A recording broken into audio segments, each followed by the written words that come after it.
G'day everyone and welcome to a brand new episode of End of the Reel. With me is my co-host Ethan. Hi. And I am your host Jared. Ethan, today we did a fantastic movie. It is of one of my favorite stars. Let's just face it, he's probably the most, let's say he's the most popular, he's the biggest name Well, in he's bad your movies. favorite, that's for sure. Oh no, Bad movies? 100%. When Nicolas Cage, is he a bad actor or a good actor? It's a question that has sent people insane. Yeah, I know we've talked about this before, but Yeah. what's that movie we watched? Marley and Me? No. Mandy? Mandy. Mandy is a movie where he is brilliant in. Truly is brilliant in. There's a few other movies that he's brilliant in. The Rock? And this is also probably a movie that they talk about as like What's the airplane one? Edge of Tomorrow. The one where everyone's gone. No. No, I'm not that one. I'm not sure which one you're talking the about. one where they're in the prison plane. Oh my god. Oh yeah. Okay. So it's Face Off, and there's also Con Air. Anyway, Con Air. Con Air, that's Yes. it, yeah. We're doing Vampire's Kiss now. That's what I'm trying to say though. Nicolas Cage is quite a famous actor, and Sure. he's famous for being extravagant. Let's just leave it at extravagant before we go good or bad, right? Awesome. When I bring up like good bad movies to people and all that stuff, people will, I would say, if they're not like into the good bad scene, they will say Nic Cage and they will pick a Nic Cage movie, and I think that's perfectly acceptable. I love those movies for a lot of reasons, but I think he is the most mainstream and the most like the actual popular good bad actor. Yeah, When I think of him. guess. So Vampire's Kiss is a very early film for him. Not sure which one it is, how early, but what year was it made? Totally forgetting. No idea. I know it 19 came out before... I think it's like 1976, 1978, because I think... It came out before American Psycho. I know, because we looked it up, because we're like, is this in some way related to American Psycho? Because there are so many similarities between these two films. Yeah. And apparently this Vampire's Kiss came out before it. It almost feels like it's a parody of American Psycho. It does. It's sort of the poor man's American Psycho. No, it's the fun American Psycho. It's a fun American... Because, look, I do love American Psycho, but... And apparently Christian Bale did...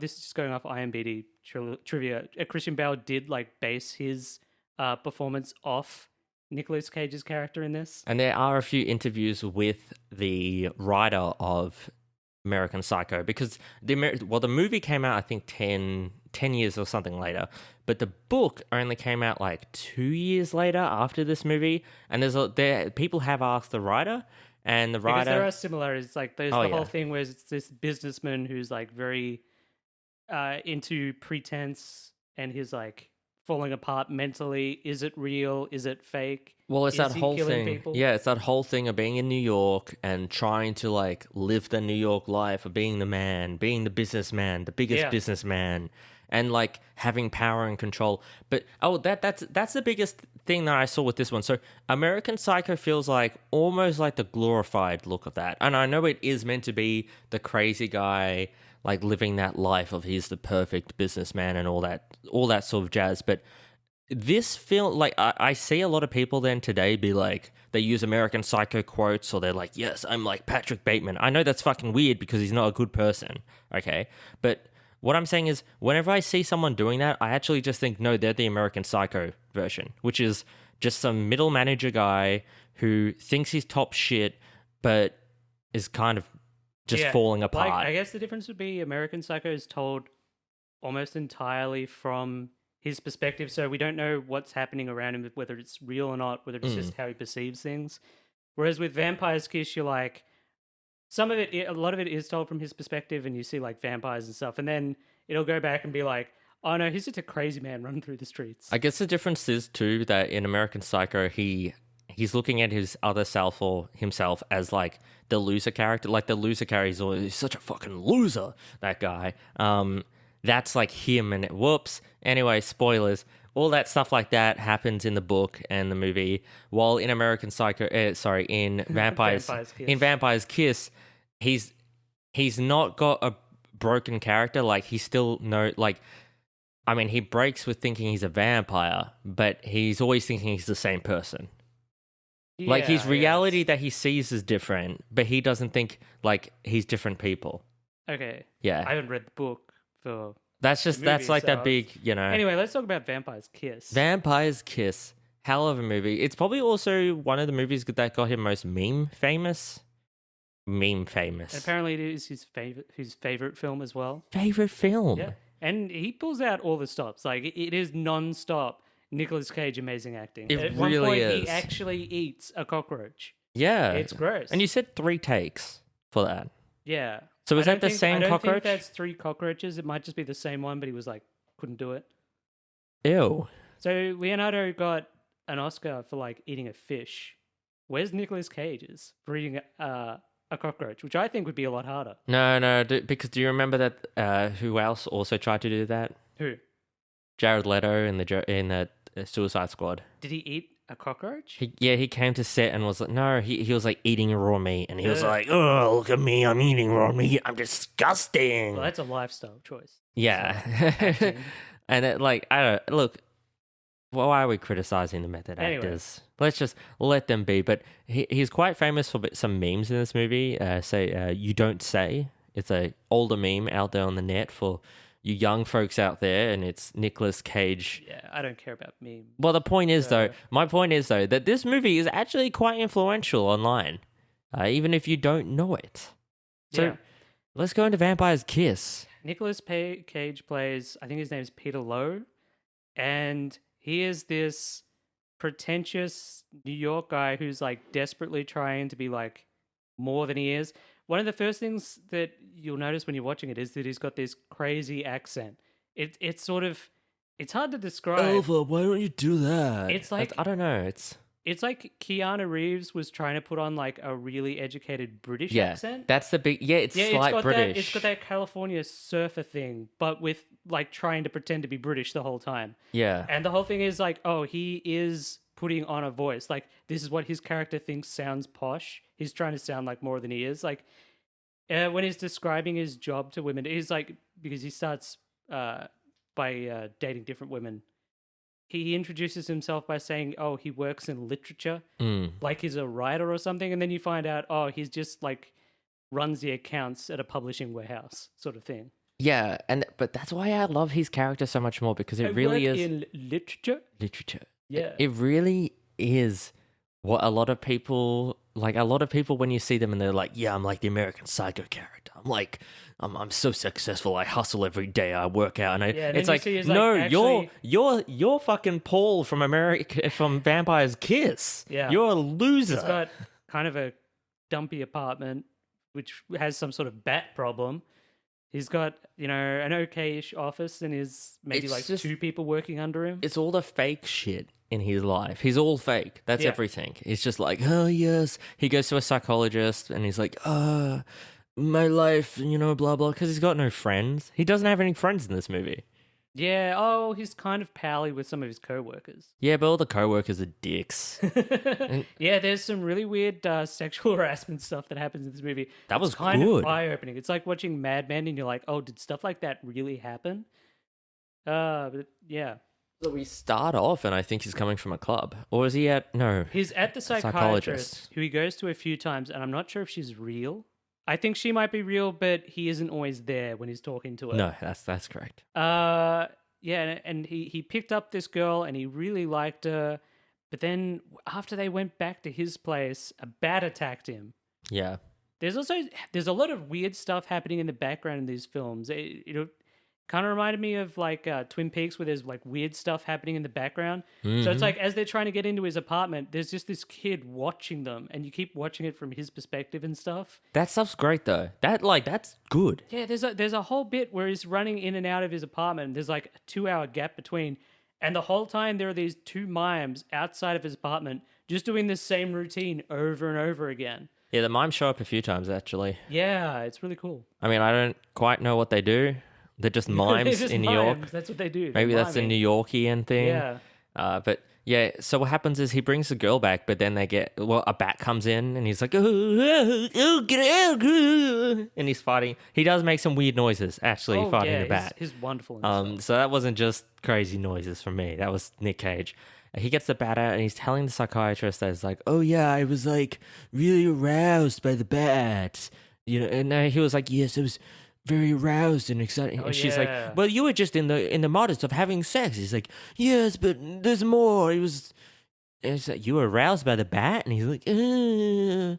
Like that's like the first thing of him. Oh, that's right. He was like, "Shoo, shoo" to the bat. He's trying to tell it to shoo and everything. His performance is just wonderful. Fucking you've love gotta him. watch it. We watched it with someone else, and he goddamn loved It's not this even movie. a bad movie, really. It's It's just not. fantastic. It's actually quite. That's the thing. It really feel. It's not the poor man's American Psycho. It's the real American Psycho. It's like it's the real like version of it. If someone's to go insane and mean that level. But yeah. So, what then happens is I think we have his girlfriend. There's a scene with her. I can't remember. It's all kind of normal. But eventually, what happens is he's going to sleep, and then what happens is the girl who he was going to have sex with that night, she comes in and she bites him on the neck. She's a vampire at Is that it point. her or is it the other chick that turns up? No, it's her. It's the her. one who is the vampire who turns up occasionally. No, the one who is a vampire, okay, is the girl that he was trying to have sex with at the start. That's why at the end he finds her again in the club and is like, "Hey, Oh, hey." yeah. Yeah. Okay. But at that point, she's not the vampire thing. Okay. Yeah, and his girlfriend is totally separate character. His girlfriend just always his girlfriend. Is she the one from the art gallery? Yes. Okay. Yes. Okay.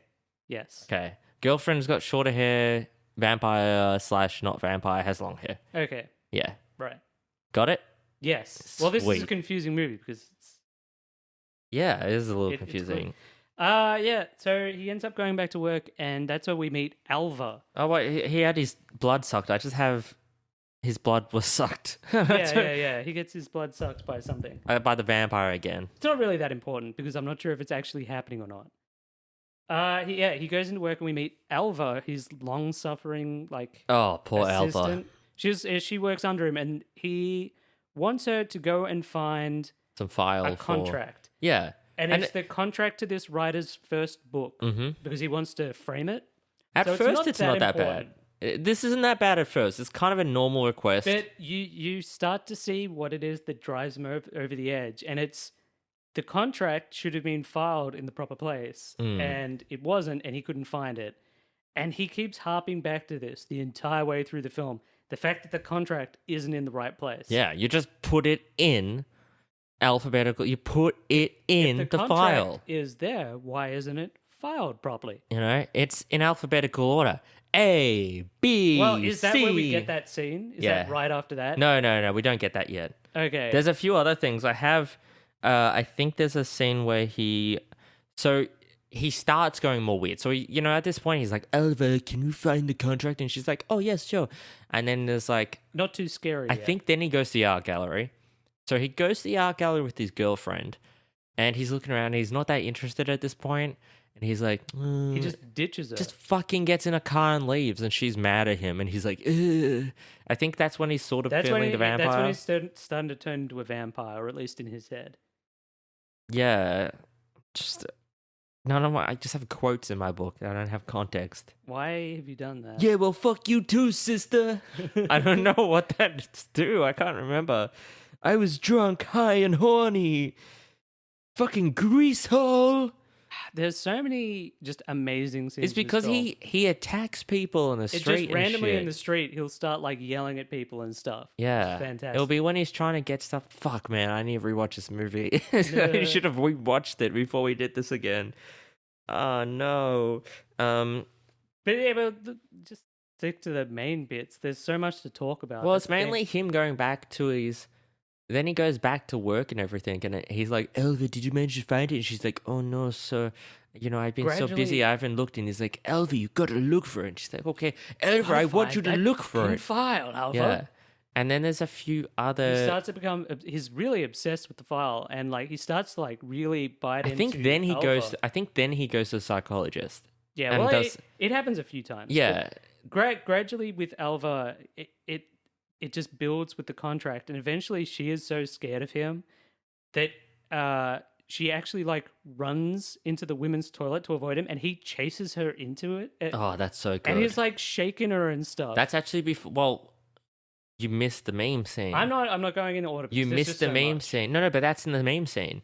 Is it? That's like the third or fourth day. So he does go to psychologist beforehand, and that's the one where he's like, "It's just alphabetical order. It's simple. A B C D." Still going And on then about the contract. it's the greatest scene. And then the next day is when he goes in, and he's like, "Elva, Alva, where's the Elva." contract? And then he jumps up on Elva's desk and like points at her, and he's like, "Elva, the contract." And that's when she runs into the bathroom. It's awesome. And she runs to the bathroom and he's like, "Elva, get me out." Like, get the contract. And then this older woman comes out and is like, "What the fuck is going on in here?" Yeah, because everyone else is like, "What the hell's going on?" Of course, then we get the great moment back in the 80s. It's like, Oh my God. because she's like, "Oh, I'll sue you for harassment or whatever." It's like, I'm going to talk to the bosses. Then it cuts to Nicolas Cage sitting with, I assume, like his co-workers and bosses. Yeah. And they're just like, "And then you chased her into the bathroom? Hilarious. Hilarious. Do you know she actually wanted me to like give her a raise or something just because you tried to sexually assault her?" They all have a And then good they're all chummy just laugh. laughing about it. It's a good chummy laugh. And They're then like, "Ha, ha." Alva walks in and they're just like, "I'm sorry, Alva. It was a joke. You should have taken it like that." Yeah, it's insane. Well, it's great though. I mean, Insane. I guess that's what business was like back then. It's fucking horrible. Couldn't get away with that. But that's what makes this. That's Well, what makes this movie legitimately good. Yeah, it's actually kind of spooky. Is because it's like, oh yeah, this is like this is abuse in the workplace. This is probably a very accurate, like, showing of abuse. I would say And the yes. contract isn't important because there's this great bit. I think it's before this. Alva comes in and she's just like, I'm looking for the contract. I just can't find it. Oh, yeah. I cannot find this contract. And Nicolas Cage is like, "Well, the writer who wants it is very important. Oh, he's calling right now. I'm going to answer the phone. And you're going to have to stand there while he chews me out for not and he finding does that contract." He does call up. He answers the phone and you hear the writer, and the writer's like, "Oh, hey, man. Hey, I'm moving anyway, so don't worry about that contract." I mean, it was just like a spare thought. Yeah. Get back to me in like a couple of months after I've moved. If And you he- don't find it, that's fine. Yeah, he's like, "Don't worry about it. It's really not a big thing." And then Nicolas Cage puts the phone down and is like, "Alva, you wouldn't believe how angry my favorite kind is right now. This- If you don't find that contract, I'm going to go crazy." This is honestly why it's so much more scary than because it like feels more real. because it's so much more real. I can believe somebody like I was gonna say before, like, oh, maybe it's a bit over the top how he jumps up on a desk or like chases the person into the bathroom. No, you know what? I'm pretty sure some bosses out there are that psycho and have fucking done this. So I'm not even gonna say that this is extreme. Like, it might be on the extreme end, but I don't think any of this abuse that he does is unrealistic. I think And all the of whole it time happens he's in a abusing- workplace. The whole time he's abusing his girlfriend. Well- He's abusing Alva. Every time he seems to be out of work, he's either like trying to contact his girlfriend or is being visited by this mysterious woman. Well, who's, that's the like, thing. tempting him to do things. There's the cuts between. These are the cuts between. This is why it's a bit hard to remember them in order. Psychologist, workplace where he's abusing Alva, the vampire chick visiting him, him ditching his girlfriend, him apologizing to his girlfriend, And then ditching her again. Yeah, and then the other one is him thinking he's a vampire and running around New York doing random shit. Well, that doesn't happen till No, he close to does. the He end. does. He does other things. He goes to. I've got it here. He goes to the park and he picks up a duck and he just chucks it. Oh, okay. He does little he things. really starts to come apart. He builds up with little things. Anyway, Alva is like pretty freaked out at this point. So because before that, that's he picking up a duck and just throwing it in the park when he just chases a duck. there's just so much That's stuff. before the cold soup. Wait, is that when he finds the dove? Yeah, that dove. later? It's a dove. Yeah, That's yeah. before cold soup. That's before the soup. Oh man. That's what I mean. He has bits of sanity where he's like, "I'm so sorry" to his girlfriend, but then he like, what does he ditch? I can't remember what he ditches her with the next time. He Is it dinner? calls her to like a date and just yeah, doesn't turn up. just doesn't turn up again. It's Yeah. very weird. But Yeah, so Alva doesn't come into work the oh, next this is day. great. So, also, Alva, they do warn him that Alva has a gun because she lives on a dangerous side of town and has to take the route home. It isn't loaded or anything. Her brother has like borrowed it from her boss and just put it in her purse. Yeah.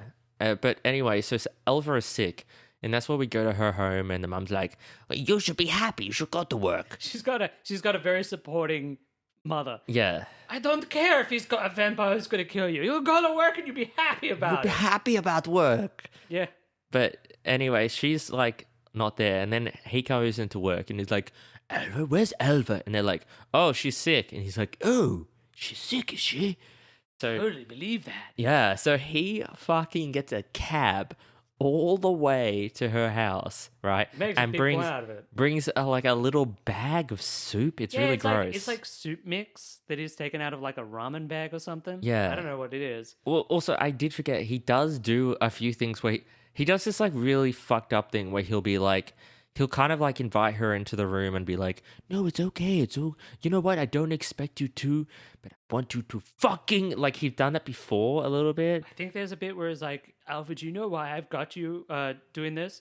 Because she's like, couldn't someone else look for it earlier on? He's like, I wouldn't ask anyone to do this. I couldn't imagine a worse job.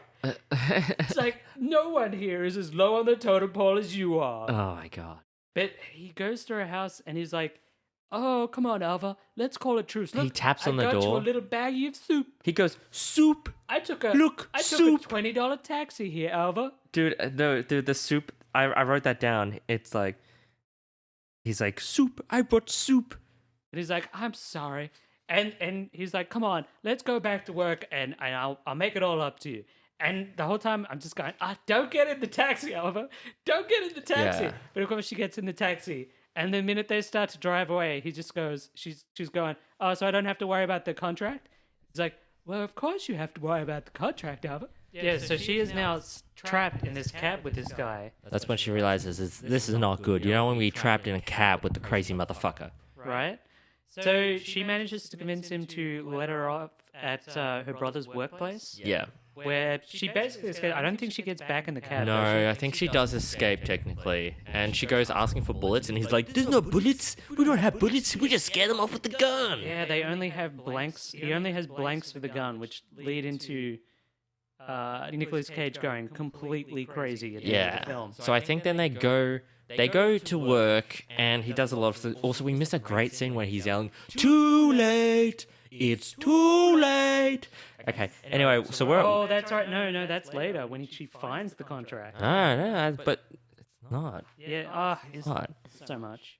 He goes. And the whole time all this is happening, his home life has gone from bad to worse. He's trashed his apartment.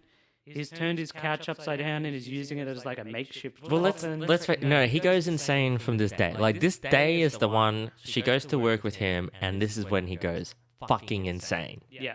All right, because he's keeping her there at night. Everyone's gone, and he's like, Alva, the contract. Does she find it? Yeah, she finds it. She finds She it. finds the contract, and that's where the too late bit comes from, because it's like, "Too late, Alva.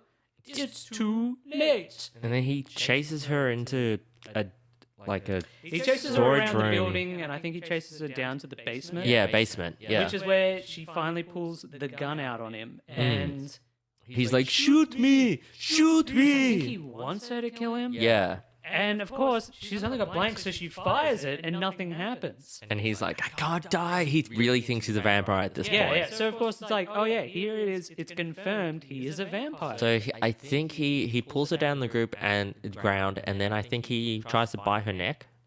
Yes. So before this, what's happened is he went to like a magic shop, and it's this hilarious. No. bit. Yeah, because he had Nope. to get the teeth. Nope.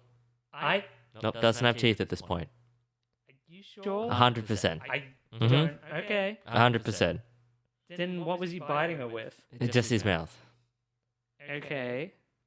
I'm so sure he gets the teeth. Can I check? Yeah. I was gonna say. We tested it. We went and checked. Just like I said, he got the teeth after he attacks Alva. Ah, bullshit.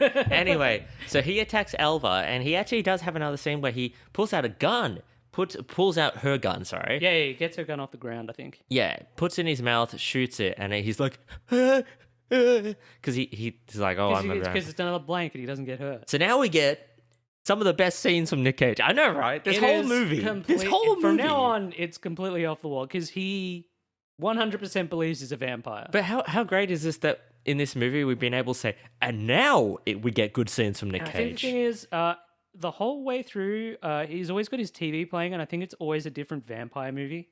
Yes. There's like bits from Nosferatu and like Dracula and shit.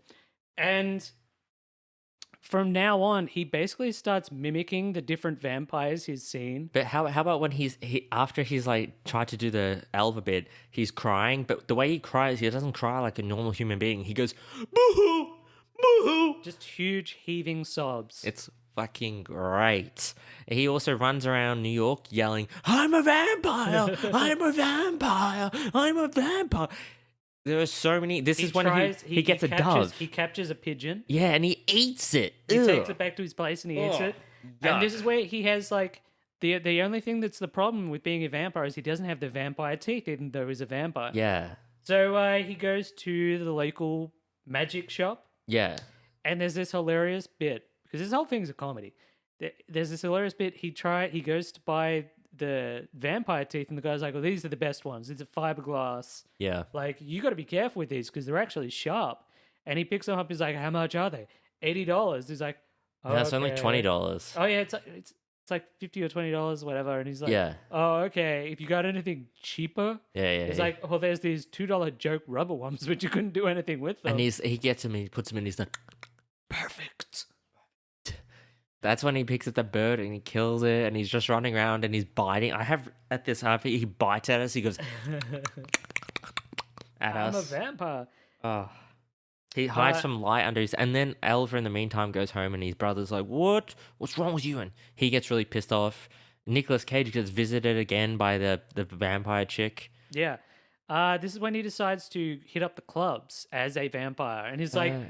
Just before that, though, he goes into New York City during the day. He picks up like a piece of wood and walks around again, screaming he's a vampire and stuff. But he goes to a wall, and he talks to the wall. Or was that after he sees the chick at the nightclub? I can't remember which one comes first. That's after. Oh, It's okay. in blood. Sorry, he goes to the nightclub. Oh no, he kills someone in a nightclub. Yeah, that's why he gets. Oh my blood all over. god. He's doing his whole vampire shtick in the nightclub. He finds this blonde lady, takes her in a corner, and like bites her. Yeah. Of course, the teeth get in the way, so he takes them out, then keeps biting her. Yeah. So she basically starts bleeding everywhere. Then he runs into the woman who he thinks was the vampire. And she's like, "What the fuck are you talking about?" Yeah. Because he's like, "Oh, turn me back into a human," or it's like, "I'm here to serve you," or something. And she's just a normal person going, "What the hell is wrong with you?" Yeah, so he leaves there, and then I think he runs around New York City a little bit. Covered in blood. Covered in blood. He runs in front of a church and he's like, "Oh my God." Oh my god, right? He scares some random people. I hope this was just him running around the city. I really hope it was just him running around the city scaring. There are some really scared people. Just scaring a whole heap of New Yorkians.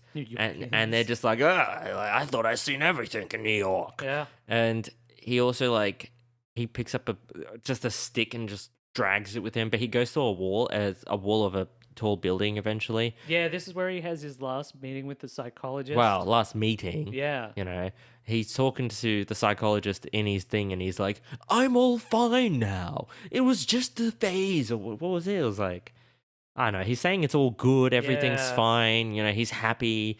Like, and then it cuts back and he's just talking to a wall and he's covered in blood and feathers and shit. I think he's trying to tell the psychiatrist or psychologist about how she should fix her life and all this stuff. And he's like, "Trust me, I've got your best interest," and everything like that. Yeah. And you're just like, oh, he's fucked.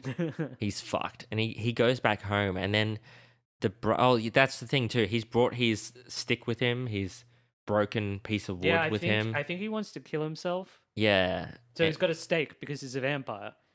And that's when he goes back home, and the brother turns up, and the brother is like, "Okay, you little fuck, I'm gonna beat you up." And like and then Nicolas Cage is like, "Yes, yes," and like puts the stick over him, and he's like, "Yes, do it." And of course the brother like, okay, just pushes down. The brother is apprehensive at first. To be fair, Yeah. he kind of is like, the fuck? And then he's like, okay, I'm going to kill you. Yeah. And I'm not sure what part he yells this out, but I think just beforehand he says, the torturer of the damned.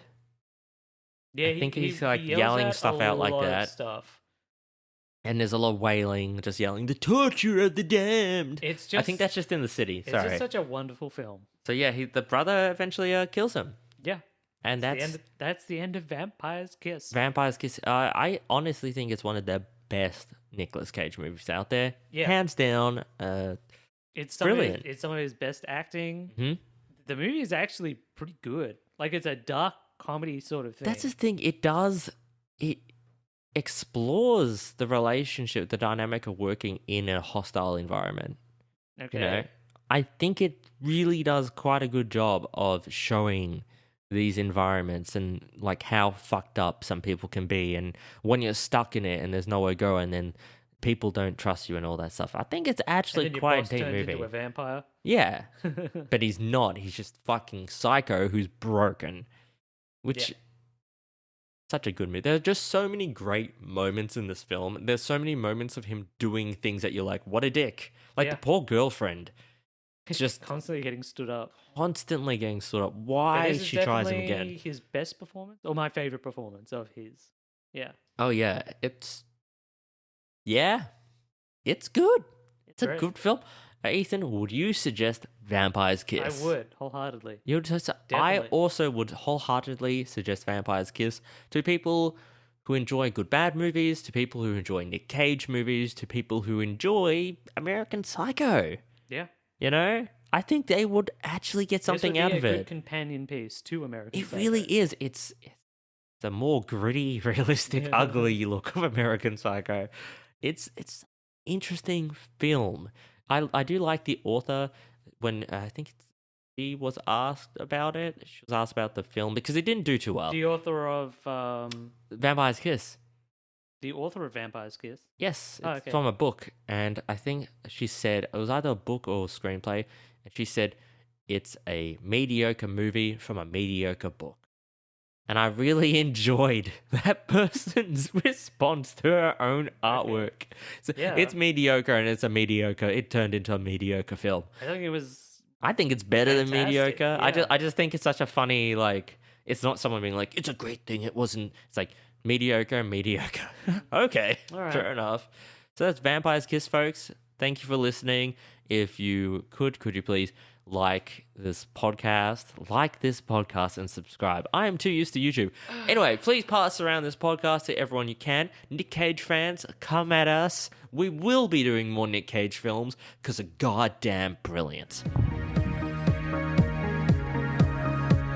Thanks for listening to The End of the Reel. If you know anyone else who is a fan of good bad movies, share this podcast around to them. Sharing is the best way to help promote our podcast. Thanks a lot. Bye. Bye-bye.